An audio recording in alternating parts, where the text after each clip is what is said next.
What is going on, everybody? Welcome back to the channel. Aftersound here, bringing you Splinterlands content every single day. We also stream right here on this channel as well as on Twitch, so make sure you come by and say hello. This video is also brought to you by my music, which is available anywhere you stream music under the name Aftersound, and I do have a new song out recently called Don't Forget About Me, the Supernova version, so check it out. Let me know what you think, and I appreciate the support.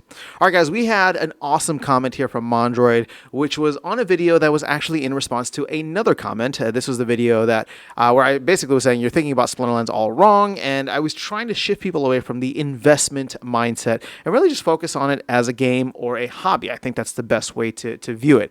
But Mandroid came in with receipts, with numbers, and basically laid out how successful his investment, and I am using quotes on that, into Rebellion has been. So check this out. Mandroid, I'm going to read through this. Shout out to DJ for bringing it to my attention. I mean, obviously, I go through all the comments here, but DJ, like, rightfully so, DJ's like, you got to talk about this one. So that's why I wanted to make sure that we cover it here because people don't peruse through the comments, and I don't expect you to. So once again, appreciate you, Mandroid, for sharing this. I'll read through it and try to keep my insights to a minimum until the end, right? So here we go. Mandroid says, I just don't understand how someone would only make $2,000 to $3,000 off a $10,000 investment into the Rebellion presale. I made more than that just from the Mantaroths, Smiths, and legendary title I received from the presale. Not to mention the $5,300 I got from the conflict airdrops. I heard Tofu's kind of expensive. Nor the 300,000 SPS I got from 39 ranked seasons, the 136,000 SPS I got from tournaments over that same time, and the 1.8 million DEC I got from top 25 leaderboard finishes. I actually did all of this math the other day because I got tired of seeing this mentality and FUD being spread. Overall, everything I got from the Rebellion presale, including core set cards that came from the original packs, promos, titles, and the SPS DEC I earned with those cards, came out to $24,000 so far, and still 1.5 years to go in Modern. But even after it leaves Modern, it's not like they just die and never earn me another cent. There is this thing called Survivor now, plus I will always play wild tournaments, and land is also rapidly developing if you're more into the passive side of things.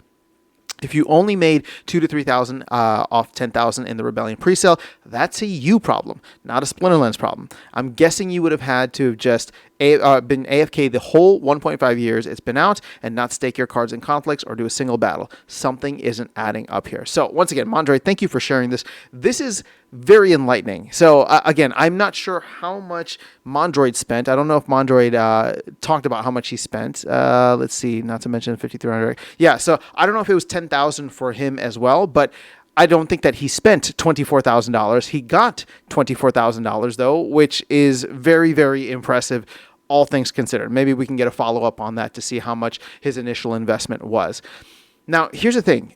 One other thing that he didn't mention was the fact that you can obviously still play wild format, and all the SPS that you've earned is earning you more SPS or earning you vouchers or things that you can use to offset the cost of the wild season pass, and then essentially play with your cards forever, right? I mean, to me, that's pretty much that's pretty much like the appeal of wild format. So I really like the breakdown here. I think it's fantastic, and you know, I can understand other people maybe just don't have the same time to invest into this the same way that Mandroid did, or don't have the same skill level, right? Let's be real. Mandroid is one of the top tier players. So again, like I'm just trying to be fair across the board.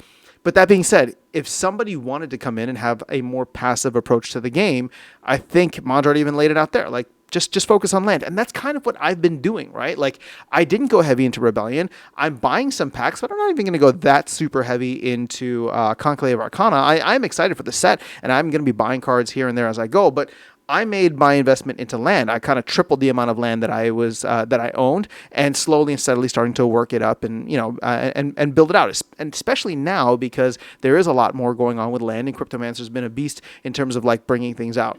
So I just wanted to share this perspective with you, the numbers with you. Again, this is not coming from me. This is just one of the comments left on the video. And again, there were a ton of great comments left there. So, you know, maybe I'll go through and do answering or replying to comments video specifically for that one. One of those is overdue just in general because there's a lot of fantastic comments. So let me know your thoughts in the comments below. I am curious to know if other people have had similar experiences to either Mandroid or, Lunicicia, I think is the name or the username of the other person. So, I'm assuming that this is probably two extremes, right? Two sides of the spectrum. You got Mandroid on one side, who's made a ton. Lunicicia might have been much more passive, right? Maybe just allowing stuff to be botted in wild and not making as much, or maybe not having as much SPS staked, or really just not being as engaged with the game, especially over the last 18 months when things have slowed down and there has been a lot of attrition from the game. A lot of people have left for one reason or another. Despite that, the team has continued to deliver here and there, making the game a better experience overall. So I know that might not be easy to see, especially if you were here, but just go back to where we were 2 years ago. Go back to where we were 18 months ago. The game looks different. It feels different, right? There's a lot of things added, and now the team is finally firing on all cylinders. It's a good time. It's a good time, and I'm very excited for what's to come. Now, does that mean that you should go heavy on the Conclave Arcana presale? No, this is not financial advice. I'm not telling you what to do. But, Mandroid did have a very positive experience, and I wouldn't be surprised if his experience is influencing others. And again, not even this post, but just like people understanding that, Rebellion has held its value, right? And here's the thing: we don't need cards to go up. You just need them to kind of hold their value, right? If you buy something, you just don't want it to go to zero.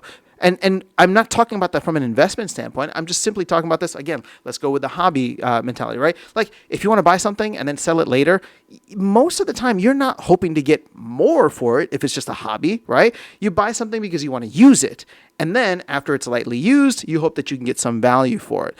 But while you're using it, you can actually earn from it, which is kind of awesome, right? Very different, very different approach to just like a regular hobby that ends up being a time and money sink. But again, I'm kind of getting off the topic here. Just wanted to share what Mandroid had shared with the broader channel. So let me know your thoughts in the comments below. Otherwise, I'll catch you all in the next video and see you around the game. Take care.